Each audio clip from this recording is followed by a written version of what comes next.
guys, welcome back to some more Eternal Evolution. In today's video, we're going to be looking at the guild bosses. So overall, guys, our guild has been making a significant amount of progression within the guild bosses, which of course, you do want to farm up these guild coins. So from the guild boss, you can see over here on the right-hand side, the guild hunt, not the daily challenge, you do have bosses. Now, one thing I absolutely love, guys, is these are cumulative bosses, meaning it is going to take an entire guild to get these guys down unless it's early, which we're going to start from the beginning, guys. We are going to look at the Scythe fighter, level 100. You can see right here, break. That is because the guild almost instantly kills both of these bosses right off of the bat. So the spider, this one is pretty unique in his abilities. We're going to run through them really quick. I'm going to also show you some of the challenge records and show you some of the team comps that the guildies are using. So looking here, guys, Summon Puppet. Now, this is his passive ability. When the battle begins, he summons 6 spider minions. So right off the bat, since we're going to have him and we're going to have 6 spider minions, that is 7 targets, which means, guys, AoE is going to be huge on this one. And they also have symbiosis with the sickle spider, meaning that you're not going to kill them. They're actually going to be linked between when a minion spider takes damage, the sickle spider receives the same damage. So again, this means AoE is going to be this boss, and the bosses are very specific to different forms of damage, also different heroes that you can use within those forms. And again, we'll break some of those down. Now, covering the battlefield with webs that reduces the attack speed of units on them for 8 seconds. Now, overall, guys, you can kind of overcome this with some of the healers, some of the attack speed, especially if you have higher built-up heroes like Emma, things of that nature. The attack speed will not make that big of a difference.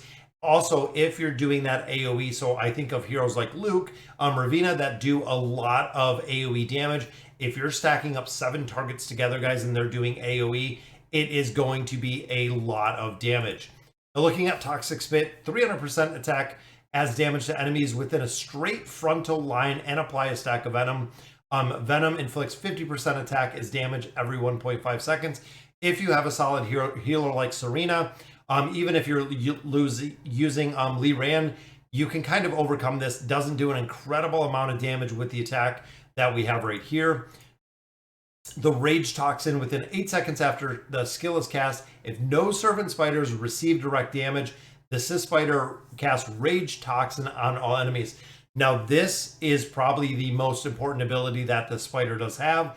So you have to be consistently doing damage on the servant spiders. Now, remember, guys, this are the 6 spider minions or the servant spiders that he brings up. So if you're doing direct damage, so let's say a hero that does direct damage like Taylor, if you're doing direct damage to the Scythe spider, he is going to start casting Rage Toxin because you have to do damage to the little ones as well, meaning that you have to consistently be doing the AoE damage, making sure, again, that he does not come up with casting Rage Toxin. Then, of course, damage increase. Boss increase their attack power by 20% every 20 seconds.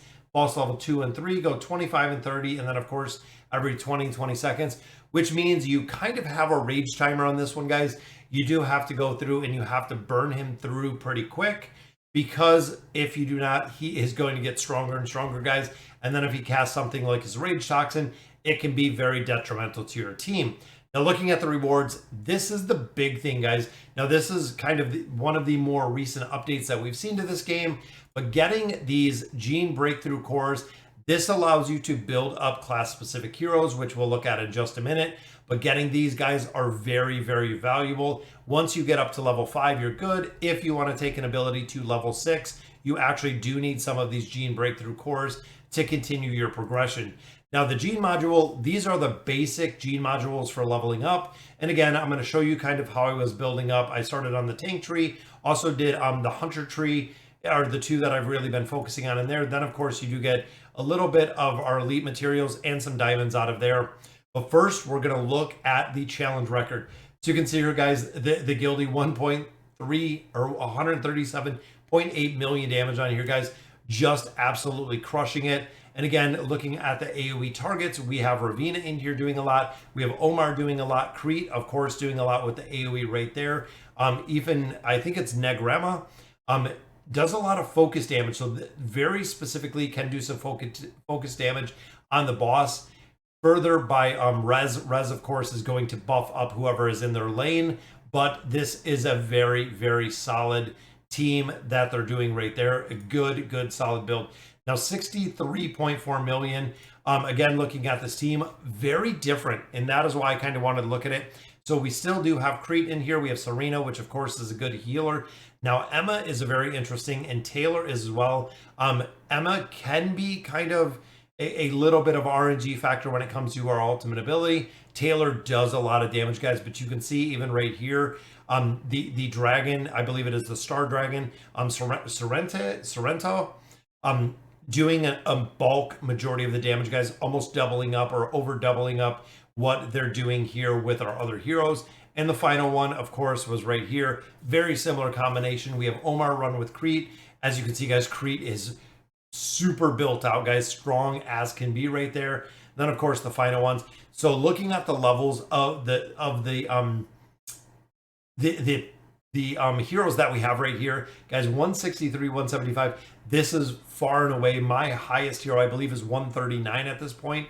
So having the ability to actually maximize the damage in here just absolutely can crush this boss super fast, which is what you have to have. Again, we don't want to use, you only get 2 challenges, I think twice a week. It might be once a week. But looking at the challenges, guys, you want to make sure new 24-hour every 24 hours, 2 challenge attempts are automatically issued, which means you do not want to burn a lot of challenge attempts on these lower bosses, guys.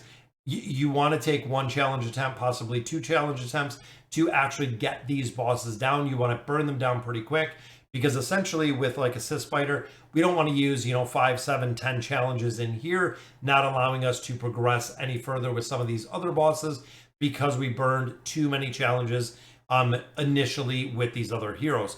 Now, looking at the guild shop, you'll actually pull these guild purchase certificates. These are what we pick up for fighting the bosses. So when you go into the boss, you also do pick up some of these. You also pick up the shards for the Genos. Now, I'm saving for these.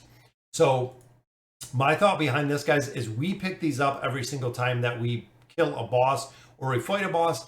We get fragments of these, which means that these are going to be infinite more valuable, because these, we know with the Genos, we know we're picking up every day. With the breakthrough cores, we know we're not going to pick up as consistently. So save and buy those, guys. It's even at a 50% discount. Pick up some of those while you can. But looking, guys, the class technology, this is what you build out with it. You can see I've been focusing a little bit on the tank tree, but looking at a basic level, guys, it is 20 of these genes to actually level up one of the levels. But looking, 2% attack. That is pretty solid, guys. That is quite a bit. But when you start getting to level 5, this is where you need these breakthrough cores to actually go up any level. But looking at the HP and looking at the defense here, guys, right now we're at 10% defense, and then the HP 18.1k. So that is a big bonus to our tank class. Then, of course, the HP, guys, 10% HP, another 250 defense, which again, very strong. I also built this one up a little bit. So the issue that I'm having right now is some of the tanks like Oak, I'm having a lot of difficulty keeping them alive. So I've almost thought of swapping to like a Vanguard and then going in here with possibly Crete, Leo, and running Artis in here and just focusing on this, focusing on the defensive aspect versus building out the tank, but I'm not too sure. Again, we're probably 12 days now into this game, so definitely making some solid progression in there, guys. But that'll do it for today's guild hunt. I'm going to break out the rest of the bosses, really go through some of the teams that are being super effective. Of course, this spider, guys, AoE damage is what we're looking for, so let me know in the comments what you guys think, and as always, thank you guys for watching.